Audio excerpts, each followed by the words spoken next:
The Galactic Unity Academy floated in the darkness of space like a small moon made of glass and metal. It was the most famous school in the known universe. Young beings from 100 different worlds came here to learn how to be leaders, soldiers, and diplomats. The academy had trained the greatest, heroes of every species for over 3,000 years. Yuna stood at the back of the grand auditorium, trying to make herself as small as possible. She was 17 years old, a human girl from a country called Korea on planet Earth. She had black hair that she kept in a simple ponytail, and eyes that watched everything carefully. Among the massive aliens that surrounded her, she looked like a child standing among giants. To her left stood a group of Calvari cadets. They were huge creatures, nearly 3 meters tall, with thick gray skin that was harder than most metals. Their arms were as thick as tree trunks, and their yellow eyes glowed faintly in the dim light. The Calvari were known as the greatest warriors in the galaxy. A single Calvari could fight 10 human soldiers and win easily. To her right, a pack of Marathi cadets whispered to each other in their clicking language. They looked like silver-furred wolves that walked on 2 legs. They were fast, so fast that human eyes could barely follow their movements. Their claws could cut through steel like paper. And then there were the Orans, floating near the ceiling like purple jellyfish.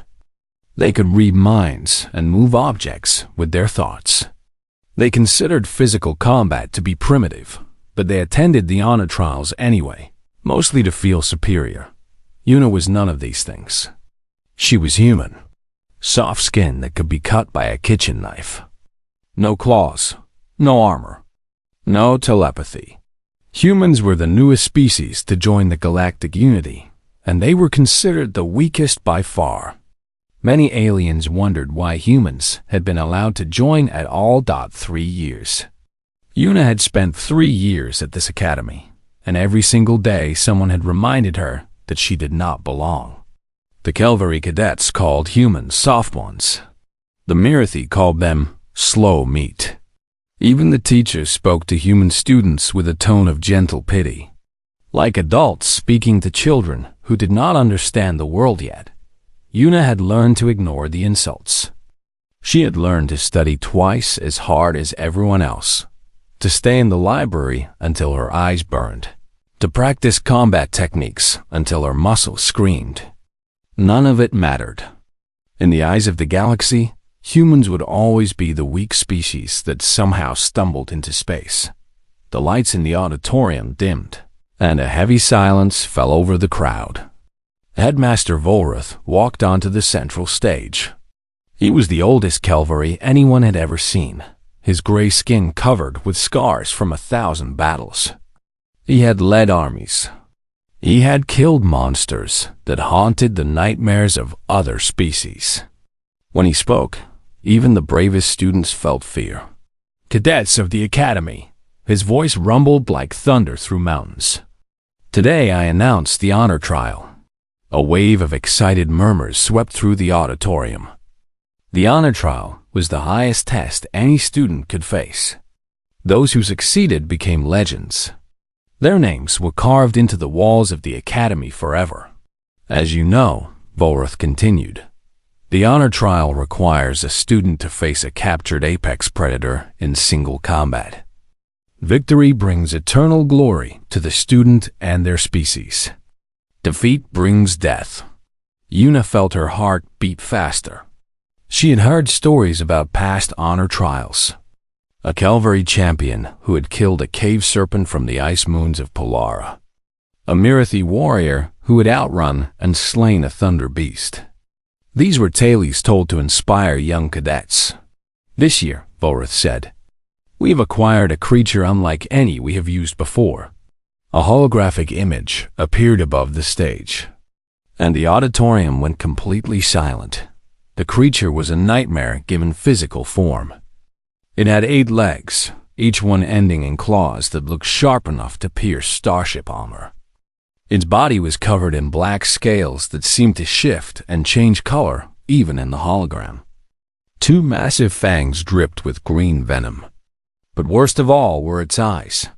8 eyes, completely black, like holes in reality itself. "A shadow maw," Volrath announced. From the death world Corvin 7. Gasps filled the auditorium. Una heard a cavalry cadet near her whisper a prayer to his ancestors. She understood why. She had studied the shadow maw in her xenobiology class. It was considered one of the most dangerous creatures in the known galaxy. 3 colonial expeditions had tried to settle on Corvin 7. The shadow maw had destroyed all of them. Not just defeated, destroyed. There were no survivors. "No student in the history of this academy has ever defeated a shadow maw," Volrath said. 7 cavalry champions have tried. All 7 are dead. The creature you see before you has killed each of them in less than 1 minute. The hologram showed the shadow maw moving, hunting. It was so fast that it seemed to teleport from one spot to another. Its camouflage was so perfect that it could become invisible against any background. Its venom could kill a fully armored Kelvari in 30 seconds. "Whoever defeats this creature," Volrath declared, "will receive the highest honor this academy can give. Their species will gain respect throughout the galaxy. Their name will be remembered for 10,000 years." The auditorium buzzed with nervous energy. Una could see the cavalry cadets looking at each other, trying to decide who would volunteer. The Mirathi were doing the same. Everyone wanted the glory. But everyone was also afraid. For a long moment, no one moved. No one spoke. The shadow maw seemed to stare out from the hologram, hungry and patient. And then, before she could think about what she was doing, Una raised her hand. The movement was small. Her arm was thin and pale compared to the massive limbs of the aliens around her. But somehow, everyone saw it. The auditorium fell completely silent. Every eye turned to look at the small human girl with her hand in the air. Una felt the weight of 1,000 stares. She felt the shock and the disbelief and the amusement rolling off the aliens like waves. A human. A soft, weak, fragile human was volunteering to fight the creature that had killed 7 cavalry champions. For a moment, even Headmaster Volrath seemed surprised. His ancient yellow eyes studied Una with an expression she could not read. Then someone laughed. It was a Mirathi cadet with silver fur and cruel eyes. His name was Tarek, and his family had produced 12 honor trial champions. The laugh spread through the auditorium like fire, and soon hundreds of aliens were laughing at the small human girl who thought she could fight. A shadow maw. Una kept her hand raised. Her heart was pounding so hard, she thought it might break through her chest. But her hand did not shake. Her eyes did not look away. The laughter slowly died as the aliens realized she was serious. Headmaster Volrath raised one massive hand, and the auditorium became silent again. "Human," he said, his voice echoing through the vast space. "You volunteer for the honor trial?" Una lowered her hand and stood up straight. She was so small compared to everyone else. So fragile. So human. "Yes," she said. "I volunteer." The laughter that followed Una's words was the loudest sound she had ever heard. It came from every direction, from every species, filling the auditorium like a physical force. Tarek, the Mirathi cadet, was laughing so hard that tears ran from his golden eyes. "The human wishes to die," he said between laughs, his silver fur shaking. "Let her. It will be quick.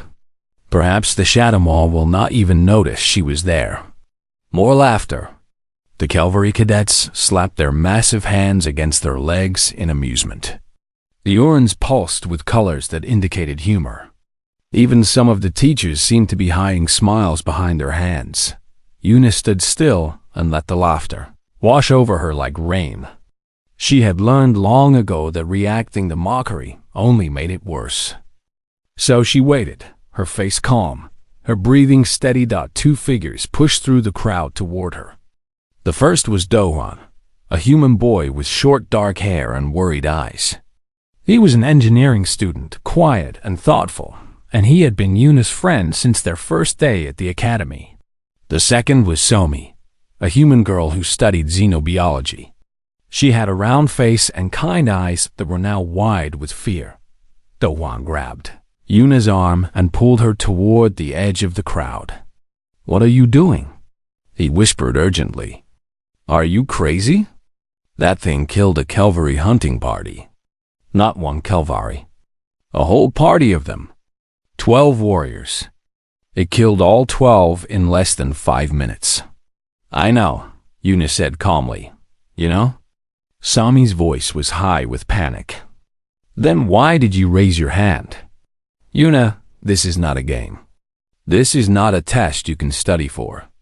That creature will tear you apart before you can even move. I know what I'm doing." Do-hwan shook his head. No, you do not know. You cannot know. Yuna, listen to me. Your bones are fragile. Your skin is soft. You have no natural weapons. You are human. We are not built for this kind of combat. None of us are, Somi added. That is why humans never volunteer for the honor trial. That is why we stay in the background. We are the smart species, not the fighting species. There is no shame in knowing our limits. Yuna looked at her friends. She understood their fear. She even shared it, deep in her heart, where she did not let anyone see.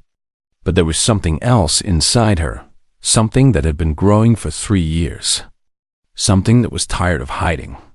"I have been at this academy for 3 years, she said quietly. For 3 years, I've watched other species look at us like we are children. Like we are pets. They protect us from the hard trials because they think we will break. They speak slowly when they talk to us because they think we cannot understand. They laugh when we try to compete because they know we will fail." She paused, her dark eyes burning with a fire that made her friend step back. "I am done being protected. I am done being pitied.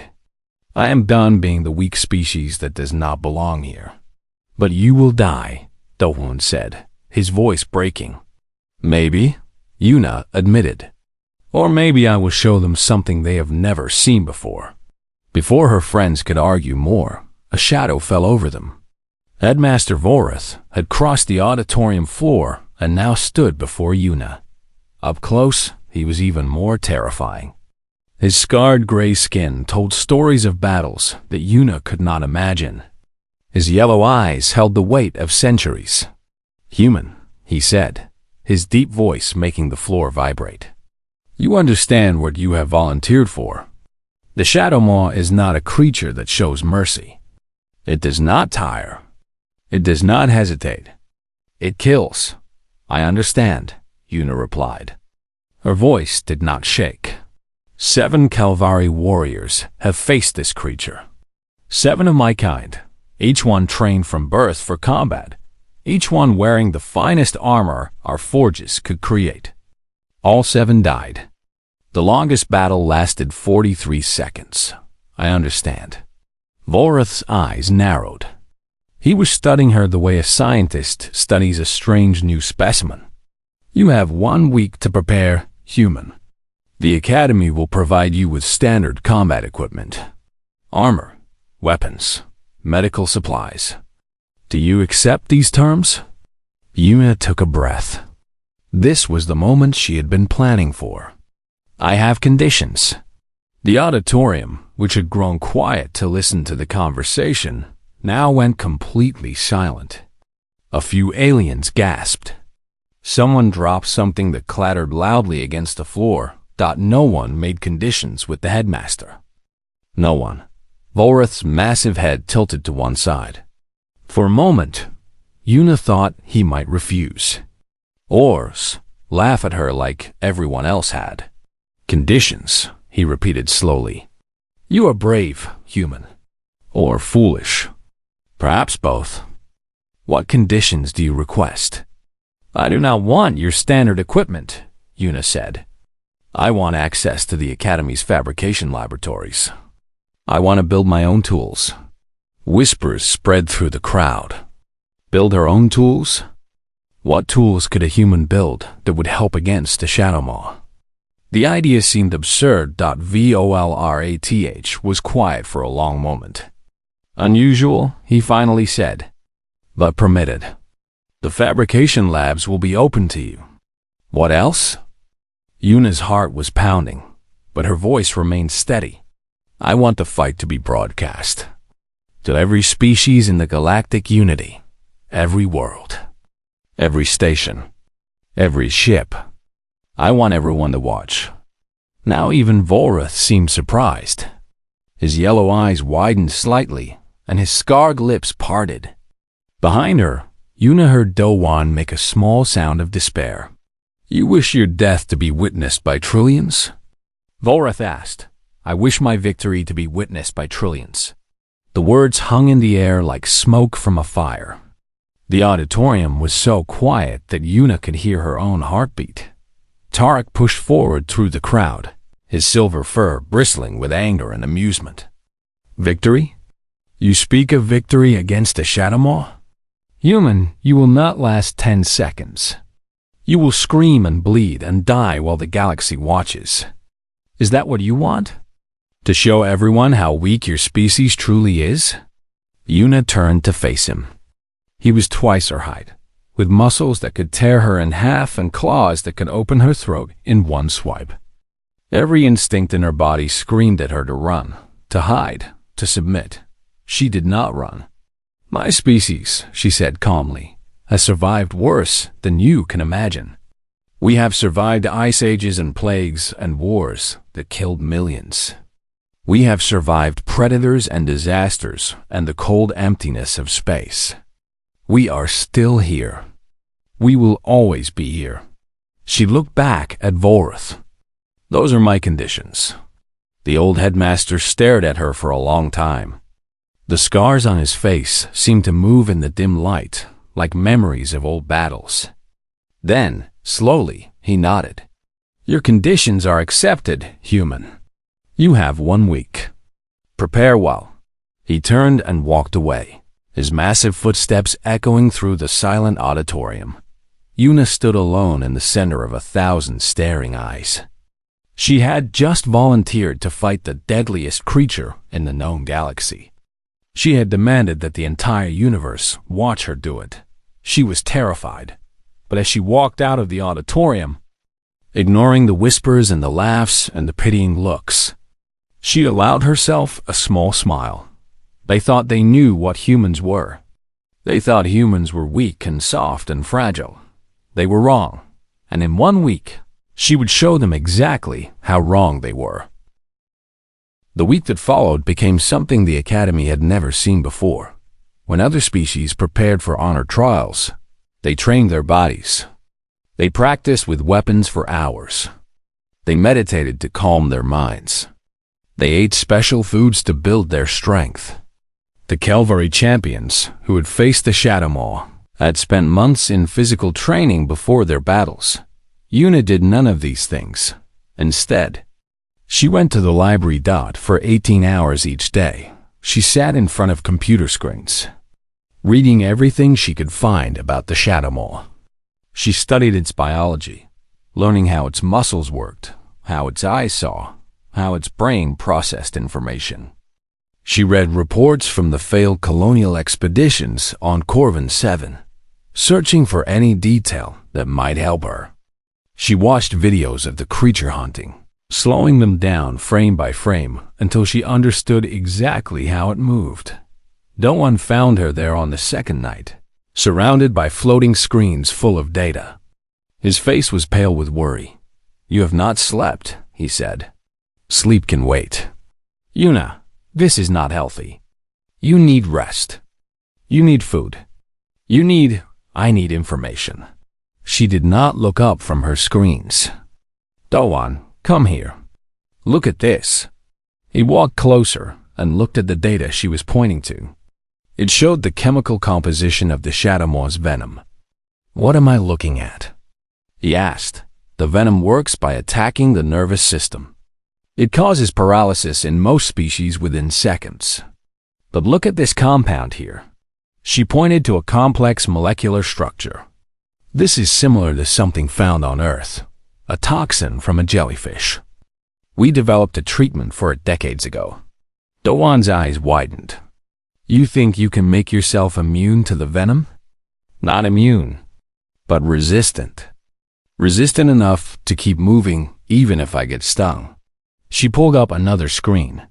And look at this. The shadow moth sees heat. That is its primary sense.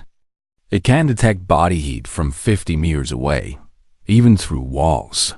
That is why no one can hide from it. Yes, but what if I could hide my heat? What if I could confuse its senses? Do-won stared at her. For the first time since she had volunteered, he saw something other than madness in her plan. He saw calculation, strategy, intelligence. You are not going to fight it like a cavalry, are you? He said slowly. Yuna finally looked up at him, and there was a fire in her eyes that made him step back.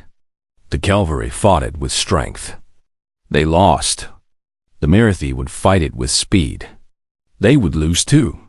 Every species in this galaxy looks at a problem and asks, how can I overpower it? She stood up and stretched her tired muscles. Humans do not ask that question. We ask, how can I outsmart it? The next 3 days, Yuna lived in the fabrication labs. Do-won helped her, his engineering skills proving useful. Somi joined them, her knowledge of biology helping Yuna understand the creature better. Together, they built strange devices. Chemical compounds that could disrupt the shadow moth's heat sensing. Sonic emitters that produce frequencies only the creature could hear. Frequencies that would confuse and disorient it. A suit made of special material that could mask Yuna's body heat and make her nearly invisible to the creature's primary sense. This will not make you stronger, Somi said as she watched Yuna test the suit. It will not make you faster. I do not need to be stronger or faster, Yuna replied. I need to be smarter. I need to make the shadow moth fight on my terms, not its own. On the 5th night, when the other students were sleeping, a visitor came to the fabrication lab. Instructor Kira was the only human teacher at the academy. She was 50 years old, with gray hair and sharp eyes that had seen many battles. Before coming to teach, she had spent 30 years in Earth's military, rising to the rank of general. She was the only human most aliens truly respected. She stood in the doorway and watched Yuna work in silence. They think you are committing suicide, Kira finally said. An elaborate public suicide. Yuna did not stop working. I know. Are you? Yuna paused. She was holding a small device that pulsed with faint blue light. It was the last piece of her plan, a tool that would make everything else work together.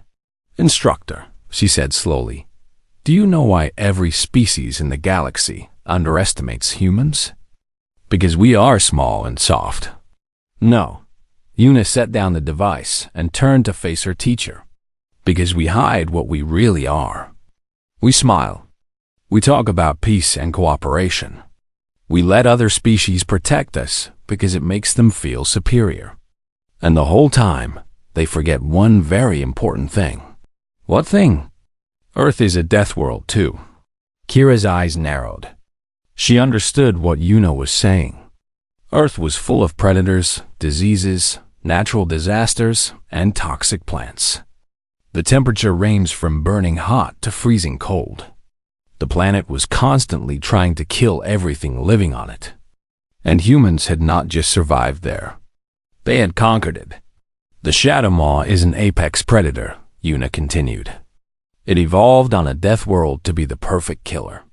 8 legs, venom, camouflage, incredible senses. It has no natural enemies. Nothing on its planet can challenge it. She picked up the device again, her fingers gentle but firm. But humans are apex predators too. We just do not look like it. We do not have claws or fangs or venom. We have something better. We have brains that can solve any problem. We have bodies that can keep going long after other species have collapsed. We have the ability to look at something bigger and stronger than us and think, I can beat that. Kira was silent for a long moment. Then she walked closer and looked at the device in Yuna's hand. What is that? It is a fear trigger. The Shadow Maw has been an apex predator its whole life. It has never felt fear. It does not know what it is like to be hunted instead of being the hunter. Yuna's eyes hardened. I am going to teach it. You are not planning to overpower it. No. You are planning to break it. Mentally.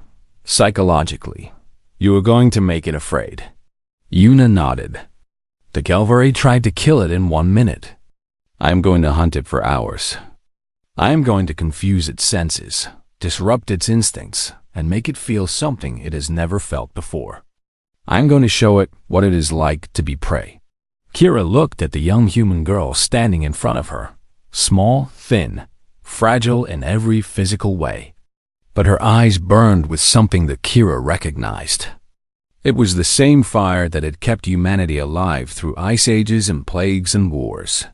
The galaxy thinks we are the weak species, Kira said softly.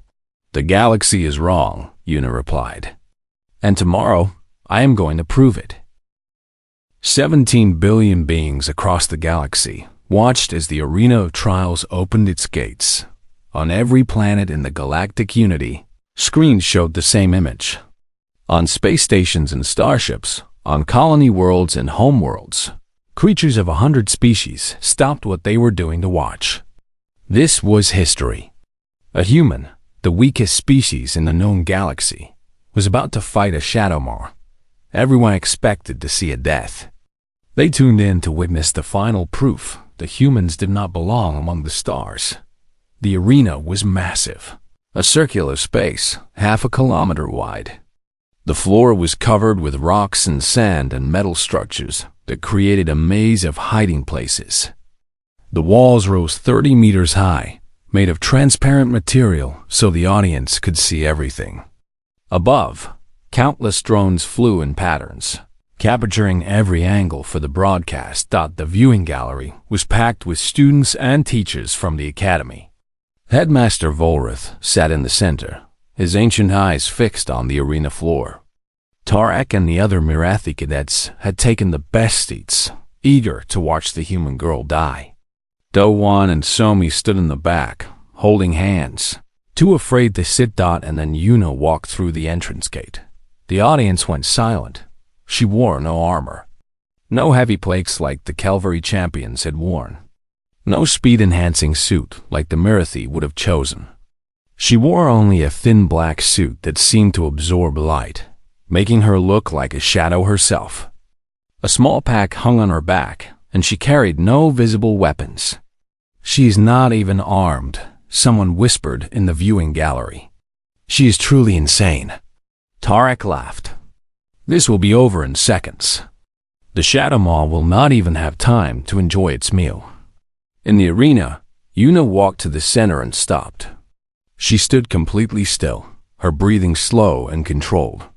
Her eyes scanned the space around her, noting every rock, every hiding place, every possible escape route.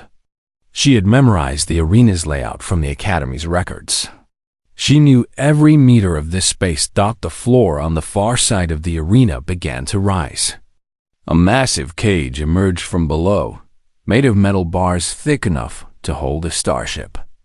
Inside the cage, something moved in the shadows. Then the cage door opened. The Shadow Maw crawled out slowly, its 8 legs moving with terrible grace. It was even more horrifying in person than the hologram had shown. 12 feet of black scales and muscle and hunger. Its 8 eyes scanned the arena, searching for prey. Its fangs dripped with green venom that sizzled when it hit the sand. The creature saw Yuna. It stopped moving. For a long moment, predator and prey stared at each other across the arena. The Shadow Maw's heat-sensing organs locked onto the small, warm figure standing in the open. Every instinct told it that this was food. Easy food. Soft food. But something made it hesitate. the human was not running. She was not screaming. She was not even moving. She simply stood there, completely still, watching the Shadow Maw with calm, dark eyes. This was wrong. Prey always ran. Prey always fought or fled. This creature was doing neither. In the viewing gallery, Tarek frowned. Why is she just standing there? Is she frozen with fear? But Instructor Kira, watching from the back of the gallery, understood. Her eyes widened with sudden realization. No, she whispered. She is doing something far worse. She is waiting. The Shadow Maw began to circle Yuna slowly.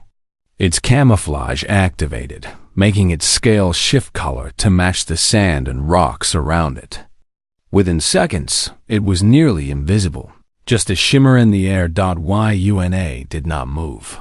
The creature circled closer, closer, its muscles tensed, preparing to strike. Every cavalry champion had died in this moment when the Shadow Maw launched its first attack. 7 warriors, dead in seconds. The Shadow Maw lunged. It was so fast that most viewers could not see it move. One moment, it was 20 meters away. The next moment, it was in the air, fangs extended, claws reaching for soft human flesh. Yuna moved, not away from the creature, as everyone expected. She moved toward it. Her suit activated. A burst of cold air erupted from her pack, surrounding her body and masking her heat signature. Chemical compounds sprayed outward, filling the air with confusing scents that scrambled the Shadow Maw's smell receptors. Sonic emitters in her suit began to pulse, creating sounds at frequencies that only the creature could hear. The Shadow Maw's attack missed. Not by much. Its claws passed so close to Yuna's face that she felt the wind of their passage. But they missed. The creature's perfect senses, the senses that had guided it to kill hundreds of victims, suddenly gave it wrong information. Its heat vision showed nothing where Yuna stood. Its nose detected prey in 20 different directions at once. Its ears heard sounds that made no sense. The creature stumbled as it landed, confused and disoriented. In the viewing gallery, 100 species gasped in shock. Yuna was already moving. She did not attack. She did not try to hurt the creature. Instead, she ran to a rock formation on the far side of the arena, putting obstacles between herself and the Shadow Maw. The creature recovered and turned to face her. Its 8 eyes blinked rapidly, trying to process what had just happened. No prey had ever done this before. No prey had ever survived its first strike. It lunged again. Again, Yuna's suit disrupted its senses. Again, the attack missed by centimeters. Again, she moved away, creating distance, never letting the creature get a clean strike. This pattern repeated, over and over. For 10 minutes that felt like hours. The Shadow Maw was getting frustrated. Its attacks became wilder, less precise. It was using energy it was not used to spending. On its home world, prey died quickly. There was no need for long hunts. But this prey would not die. What is she doing? Volrath asked, leaning forward in his seat. She is not fighting. She is just running. Instructor Kira answered him. She is not running, Headmaster. She is hunting. All eyes turned to her. Humans are persistence predators, Kira explained. On our world, our ancestors did not have claws or fangs. They were not fast enough to catch prey in short chases.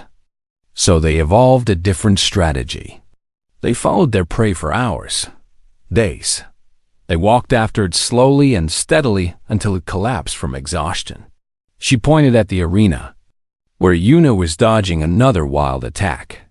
The Shadow Maw is a perfect sprinter. It is designed for quick kills and short bursts of energy.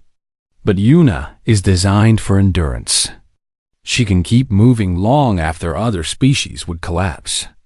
And every minute that passes, the Shadow Maw gets more tired, more confused, more desperate. In the arena, the pattern continued. The Shadow Maw attacked. Yuna evaded. The creature lunged. She slipped away. Each time, her suit filled the air with signals that confused its senses. Each time, she stayed just out of reach. 1 hour passed. The Shadow Maw was breathing heavily now. Its movements were slower, sloppier. For the first time in its life, it was not the dominant force in a fight. It was being worn down by something, smaller and weaker than itself. And then Yuna did something that made the watching billions gasp. She stopped running. She turned to face the exhausted creature, and she began to walk toward it. The Shadow Maw, the apex predator that had never known fear, took a step backward. In all the galaxy's long history, no one had ever seen a Shadow Maw retreat. 4 hours. The fight lasted 4 hours. Across the galaxy, 17 billion beings watched in stunned silence as the impossible unfolded before their eyes. No one had ever seen anything like this. No one had imagined anything like this was possible. The Shadow Maw, the perfect killing machine from a death world. The creature that had slaughtered 7 cavalry champions in seconds was being hunted by a human girl. Yuna never stopped moving. When the creature attacked, she evaded. When it rested, she harassed it with sounds and lights that kept it awake and alert. When it tried to hide using its camouflage, she tracked it using methods it could not understand. She gave it no peace, no rest, no mercy. This was how humans had hunted on Earth for 200,000 years. Not with strength, not with speed, with patience, with endurance, with the simple refusal to ever give up. In the viewing gallery, Tarek had stopped laughing long ago. His silver fur lay flat against his body, and his golden eyes were wide with something he had never felt before when looking at a human. Fear. How is she still moving? A cavalry cadet whispered. She has been fighting for 4 hours. No species can maintain that pace. Humans can, Instructor Kira replied. We evolved on a planet that tried to kill us every day.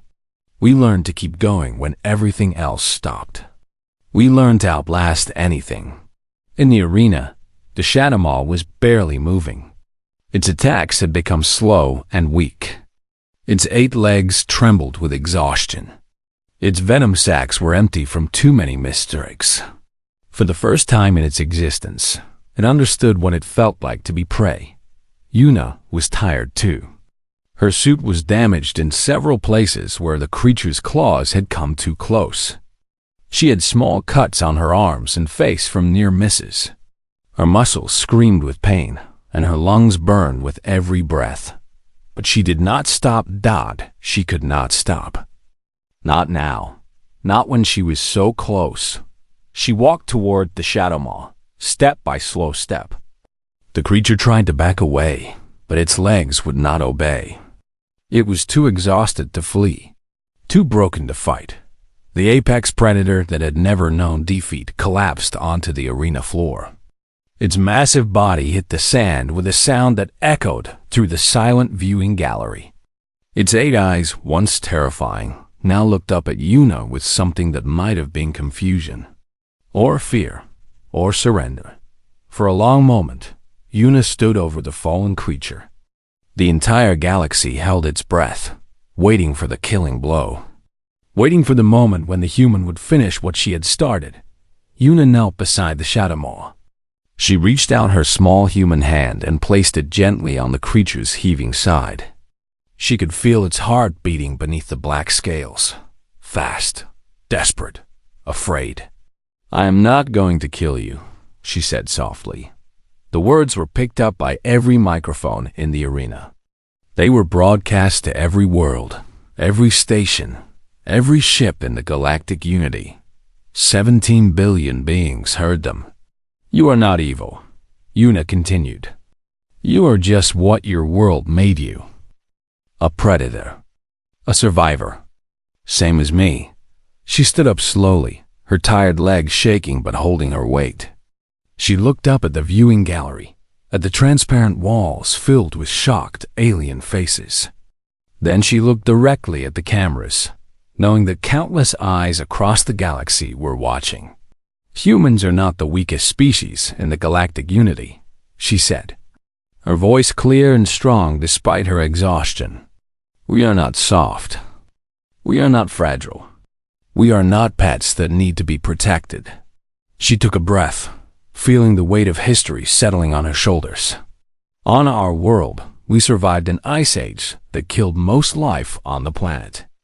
We hunted animals 10 times our size with nothing but pointed sticks. We split the atom. We walked on our moon. We mapped the genes that make us who we are. We built ships that carried us to the stars. Her dark eyes burned with fire that the cameras carried to every corner of civilization. We are not prey. We never were. We are the only species in the universe that looks at something bigger and stronger and more dangerous than itself and thinks, "I can beat that." We are the species that hunts apex predators for sport. We are the species that refuses to give up, refuses to surrender, refuses to die no matter what the universe throws at us. She gestured at the fallen shadow maw behind her. This creature was supposed to prove that humans do not belong among the stars. Instead, it proved what we really are. She paused, letting her words sink in. We are not the weakest species. We just learned to hide our teeth because it made other species comfortable. We learned to smile and speak softly because that is how we survived. But make no mistake, under our soft skin and behind our gentle words, we are predators. The most stubborn, persistent, unbreakable predators this galaxy has ever seen. In the viewing gallery, Headmaster Vorath slowly rose to his feet. The ancient Kelvari warrior, who had seen more battles than anyone alive, looked down at the small human girl standing victorious in the arena. And then he did something that no Headmaster had done in 1,000 years. He bowed one by one. The other Kelvari in the viewing gallery stood and bowed as well. Then the Mirathi, including Tarek, whose face was pale with shock. Then the Orans. Then species after species, all rising, all showing respect to the human who had done the impossible. Doan and Somi were crying, holding each other as they watched their friend receive the honor she had earned. The broadcast continued for several more minutes, showing Yuna standing in the arena as thousands bowed to her. The images spread across the galaxy, reaching worlds that had never seen a human before, stations that had laughed at humanity's weakness, ships whose crews had considered humans to be jokes. None of them were laughing now. In the days that followed, everything changed. The whispers about humans took on a different tone. The mockery faded and was replaced by caution. When human students walked the halls of the academy, other species stepped aside, not in pity, but in respect.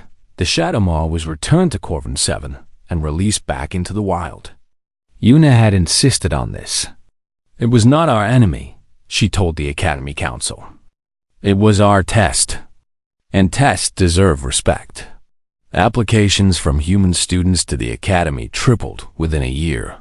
For the first time, humans were invited to join the advanced combat programs. For the first time, they were seen as equals. And years later, when a great threat called the Void Incursion came to destroy the galactic unity, it was a human fleet that held the defensive line.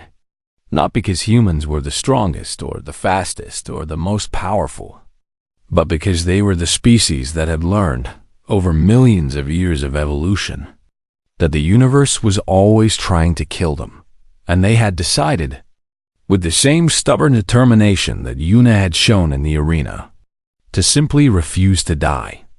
Yuna watched that final battle from the bridge of her own starship. Now an admiral in the Unity fleet, she was older, her hair showing streaks of gray, but her eyes still held the same fire that had burned in the arena all those years ago. The enemy was vast and terrible. Many thought the battle was hopeless. Yuna smiled. Humans had faced hopeless battles before. They had faced ice ages and plagues and monsters and the cold, emptiness of space itself. And they had won every single time. Not because they were the strongest, because they never, ever gave up.